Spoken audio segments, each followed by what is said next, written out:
Salve, salve pessoal! E aí, tudo tranquilo? Gente, vamos à nossa outra aula sobre as vanguardas artísticas, aula de número 32. Eu só queria lembrá-los que a gente, de uma forma ou de outra, já falou sobre obra de arte de vanguarda quando falamos sobre as leituras de imagens. Vocês se lembram? Esse quadro aqui é um quadro do glorioso Vassily Kandinsky, né? Um pintor russo que é considerado o pai da pintura abstrata. É um quadro de 1913 e esse quadro aqui, Composição 7, do Kandinsky, já é uma obra absolutamente vanguardista, entre outras coisas porque foge completamente da arte figurativa. Eu diria que ela é uma arte mais radical ainda do que essa arte das vanguardas artísticas que a gente passa a estudar a partir de agora.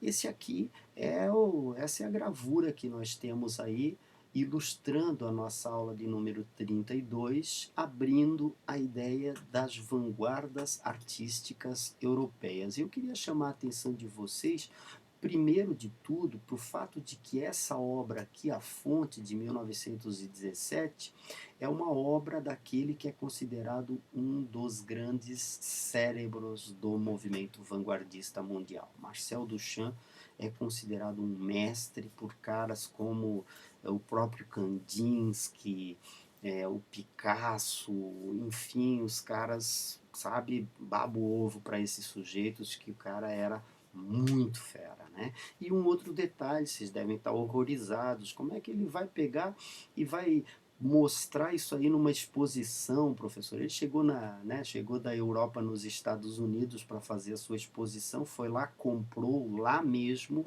um objeto como esse e acabou fazendo desse objeto a sua obra. A única coisa que ele fez foi assinar, então colocou ali uma assinatura e colocou também a data 1917. É importante a gente perceber que, para além do fato, claro, o nosso material diz que é uma atitude provocativa, a ideia é romper com aquela arte tradicional, a arte de vanguarda é justamente isso, mas não é só isso. A ideia também é dizer que a partir do momento que o produto ia ser produzido em série, a arte não iria ficar incólume e a arte também acabaria se tornando um produto de série. É exatamente isso o que está acontecendo hoje com todas as obras de arte com as quais vocês se relacionam. Todas elas são produtos elaborados em série. E lembrem-se que uma Mona Lisa não é um produto elaborado em série. Um Picasso, um Matisse, um Modigliani não é uma obra produzida em série. Só há um deles no mundo, tá? Então é importante a gente perceber esse conjunto de aspectos. Um outro detalhe igualmente importante para a gente falar sobre vanguardas artísticas é o termo vanguarda, que diz respeito àquela primeira tropa, a tropa da frente de um batalhão numa guerra. E essa tropa, eu e vocês sabemos que é a tropa que vai para o sacrifício, é a tropa que vai ser sacrificada, porque é essa que vai levar o grosso da artilharia pesada do inimigo, mas também é a tropa que abre o caminho para a arte modernista. E hoje a arte que a gente ouve nas nossas músicas, a arte que a gente assiste nas séries da Netflix, toda ela, de certa forma, é marcada por essas influências das vanguardas artísticas europeias. Uma atitude que é muito marcada aí é a atitude iconoclasta. A ideia desses artistas vai ser destruir muitos dos símbolos sagrados da obra de arte. Ali, naquele A Fonte do Marcel Duchamp, foi o que a gente viu. Destruiu-se a aura sagrada da arte. A arte que tinha aquela aura sagrada, de repente o cara vai ali e leva com o poético nome de A Fonte um mictório de quinta categoria. Aliás, vale dizer para vocês que esse mictório ali perdeu-se. tá certo? Se vocês algum dia na vida encontrarem um mictório escrito R. e a data de 1917, amiguinhos, se adonem, porque vocês não vão ter que se preocupar com dinheiro pelos próximos 150 anos.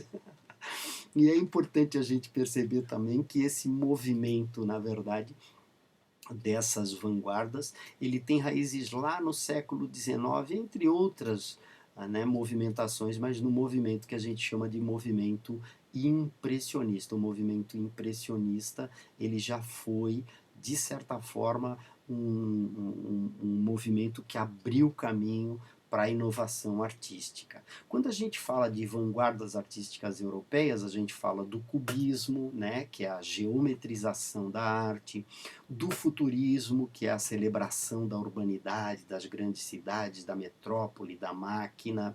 A gente fala do dadaísmo, que é marcado, sobretudo, como uma crítica, tá?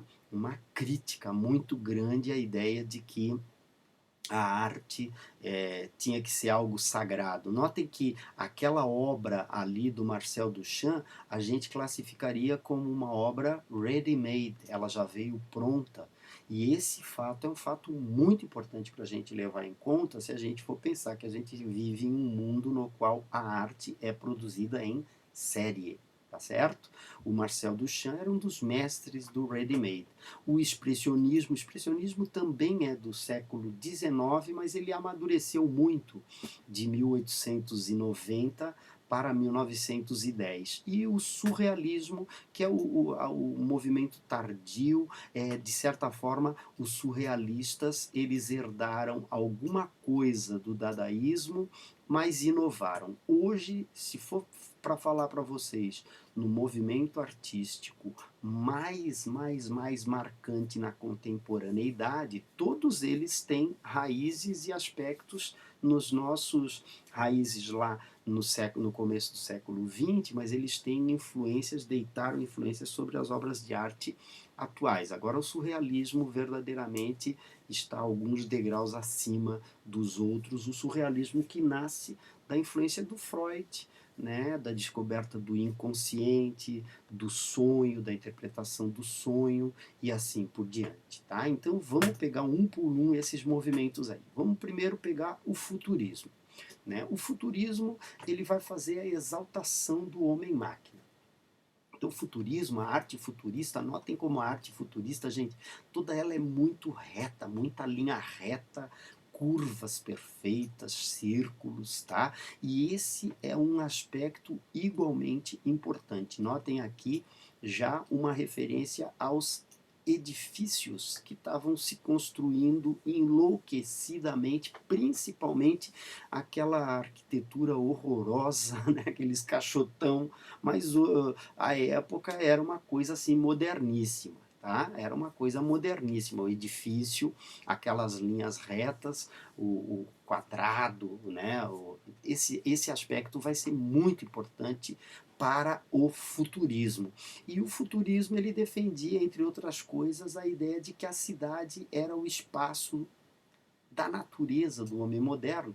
Então ele exaltava a cidade. Muito frequentemente os poetas futuristas vão fazer poesias celebrando a cidade, celebrando a fábrica, celebrando a fuligem, celebrando o concreto, celebrando a movimentação dos operários e assim por diante. Eles defendiam a destruição dos museus, eles detestavam aquela arte que era a arte tradicional. Eles acusavam, inclusive, o poeta, o escritor fundamental para o futurismo, um sujeito chamado Filippo Marinetti, Filippo Tommaso Marinetti, ele defendia a tese de que a Itália era um verdadeiro cemitério da arte, com os seus museus e aquelas obras espetaculares lá do, né, Davi, os Médici, os palácios, eles consideravam aquilo tudo horroroso e diziam que o novo valor universal, nota que eles elevavam velocidade, pessoal,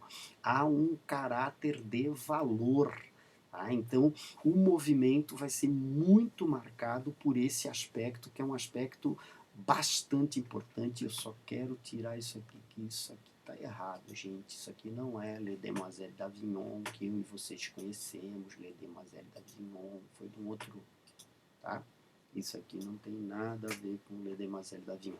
Esse quadro aqui, do Umberto Boccioni, de 1911, Visão Simultânea, ó, ele fala bem de uma das ideias do movimento futurista, que é a simultaneidade. Umas coisas vinham por cima das outras, umas coisas vinham marcadas pelas outras. E aí, nesse contexto, a celebração da modernidade, a celebração dessa velocidade, a celebração da vida moderna. Nota que eles elogiavam algo que hoje a gente critica. Por quê, professor? Porque esse movimento do futurismo, ele só exaltava a modernidade. Nem mesmo a guerra era criticada pelos futuristas. Os futuristas já achavam que a guerra, na verdade, era uma pequena higiene do mundo, porque dava cabo daqueles que eram os mais fracos. E é importante a gente considerar esse tipo de aspecto, tá? Outra vanguarda igualmente importante é a vanguarda que a gente chama de cubismo. O cubismo, ele vai pregar, entre outras coisas, a ideia da fragmentação geométrica da realidade. Entre outras coisas, querer ver a realidade sob todos os ângulos. E a primeira obra do movimento cubista, agora sim, é essa aqui de 1907, de um cara chamado Picasso, um catalão, um escritor, um pintor espanhol catalão, podia dizer escritor também, porque ele é excepcional, é um artista completo, é um gênio, tá, pessoal?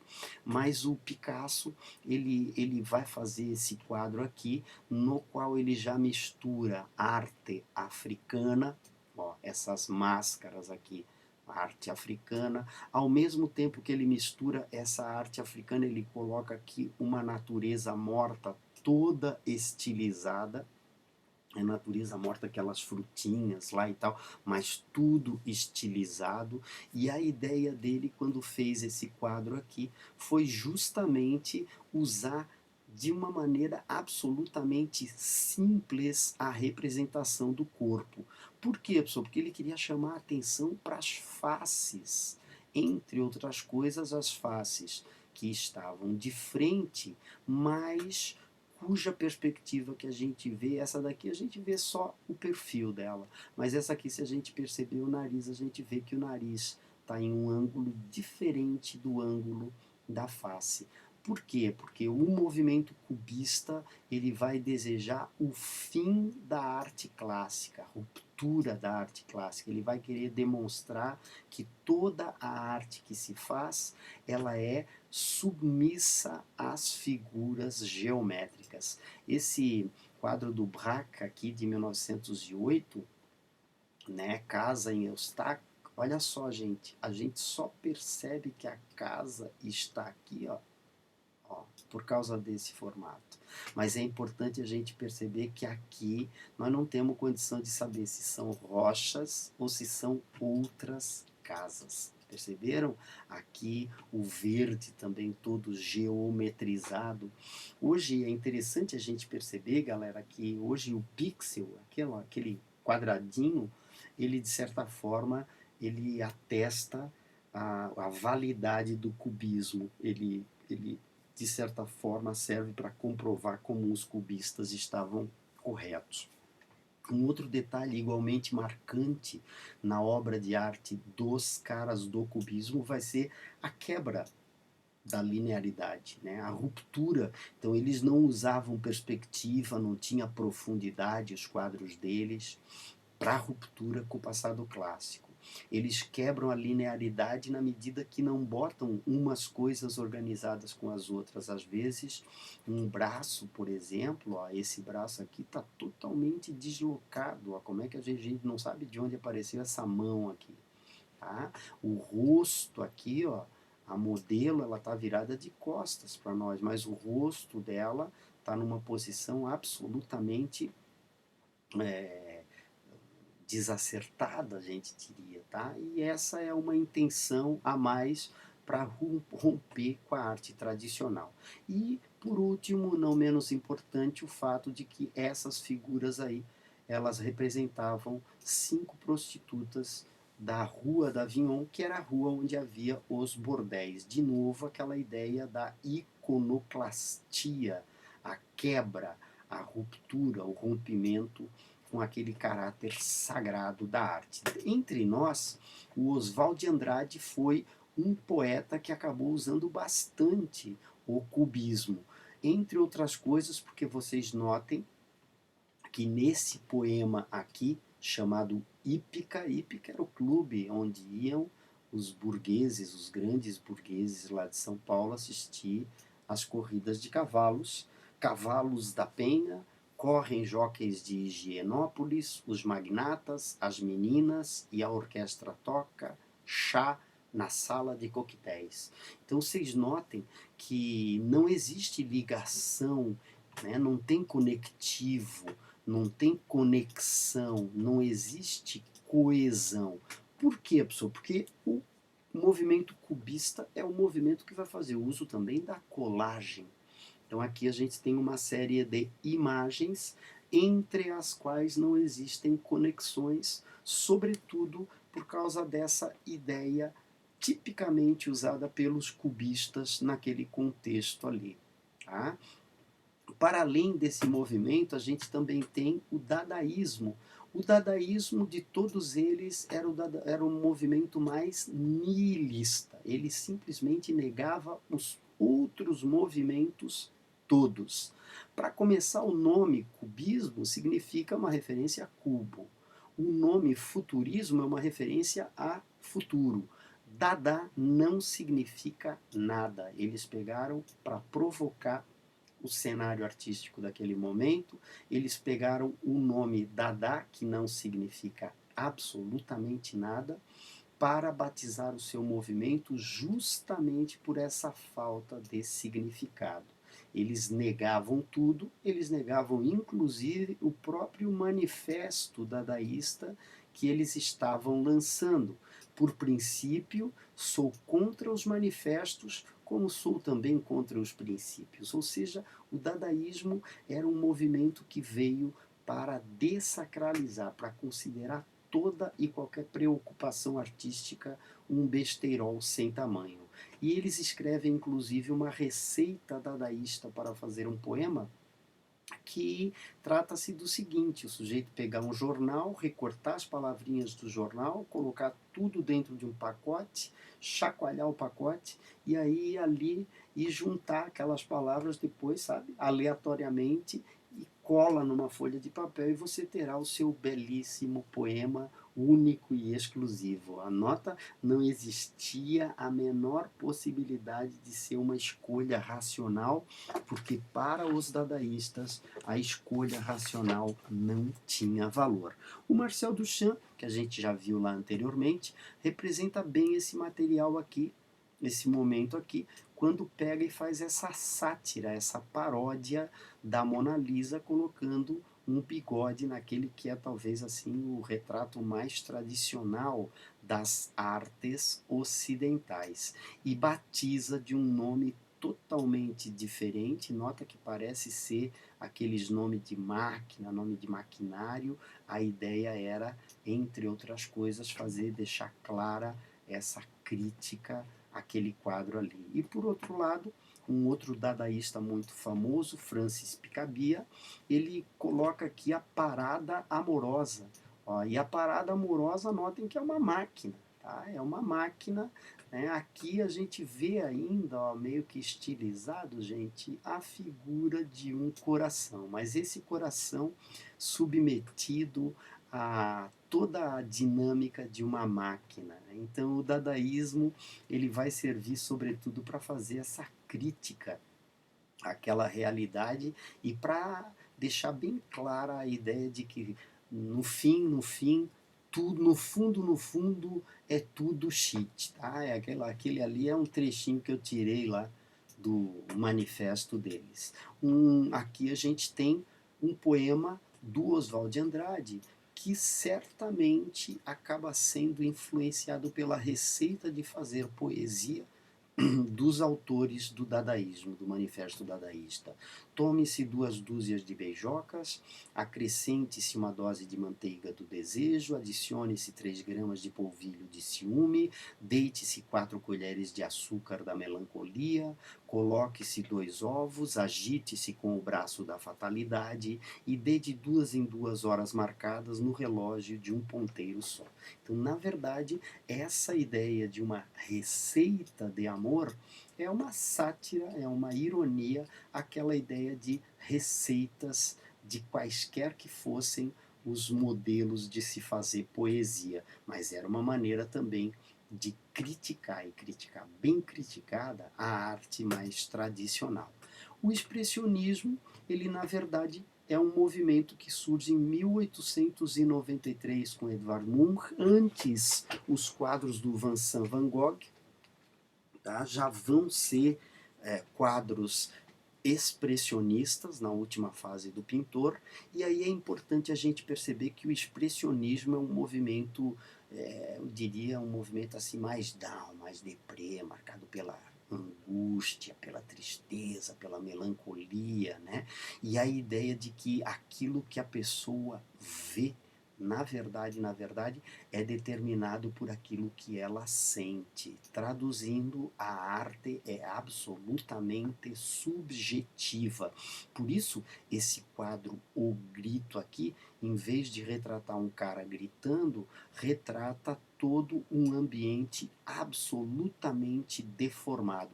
Deformado por quê? Deformado, sobretudo, pela ideia de que a angústia do grito acaba deformando tudo que tem ao redor dessa pessoa que está gritando ali, angustiada. Retirantes do Cândido Portinari é um quadro de 1944, mas é um quadro que, como a gente pode perceber, segue os passos do expressionismo do Edvard Munch. Tá? Na medida em que deforma as pessoas, sobretudo para apontar o problema social da miséria, o problema social da fome, né? Coisa horrível, né? A gente vê aqui o bebezinho esquelético no colo da menina igualmente esquelética. Esse aqui parece já ser uma caveirinha ali, ó. Né? E é importante a gente perceber que nesse contexto, muito frequentemente, as vanguardas artísticas que aconteceram no final do século XIX, princípio do século XX, elas acabaram se estendendo ao longo de todo o século XX. Tá? E tem obra hoje, por exemplo, gurizada, aquele Coringa lá que a gente... Eu acho que é Coringa o nome, né? O Coringa, o filme, eu não sei. Eu cheguei a fazer uma live, mas eu não sei. E esse Coringa é um livro, é um filme que a gente associa com o expressionismo. Tá? A ideia de que a arte serve para revelar o quadro da miséria social, diversos quadros expressionistas retratam os horrores da Primeira Guerra Mundial, só para vocês saberem, e enquanto o futurismo defendia a tese de que a cidade era maravilhosa, os expressionistas detonavam a cidade, dizendo que a cidade era, na verdade, o palco da prostituição do ser humano. Hoje, a gente tem aqui um exemplo de obra expressionista atual. Tá? Isso aqui eu acho que é aquele Walking Dead, né? Isso, né? Walking Dead da Netflix. Ó. Então vocês notem isso. E é importante a gente perceber que na nossa obra poética, galera, o Augusto dos Anjos, que vocês acabaram de estudar, ele é marcantemente um poeta com traços expressionistas. Almoça a podridão das drupas agras, junta hidrópicos, rói vísceras magras, e dos defuntos novos incha a mão. Ah, para ele é que a carne podre fica, e no inventário da matéria rica cabe aos seus filhos a maior porção. Olha só, o Deus Verme é uma reflexão que ele faz sobre o final da vida das pessoas, as pessoas devoradas por vermes, como esses personagens aqui do glorioso Walking Dead, que a gente poderia classificar como neo-expressionista. O surrealismo, pessoal, é a ideia da última grande vanguarda, e essa grande vanguarda é marcada pela ideia do superrealismo. Onde é que está o superrealismo? Bom, o superrealismo, de acordo com os estudos do Sigmund Freud, estava no inconsciente dos seres humanos. Os seres humanos, eles eram, sob muitas medidas, determinados por aquilo que eles tinham no inconsciente. É por isso que o Freud vai estudar os sonhos, e nesse sentido a ideia de que o homem só é absolutamente livre quando ele está sonhando. Ele só encontra a liberdade nos universos oníricos, que é a mesma coisa que sonhos. O Freud também defendia a ideia, gente, de que nesse inconsciente a gente conseguia se revelar.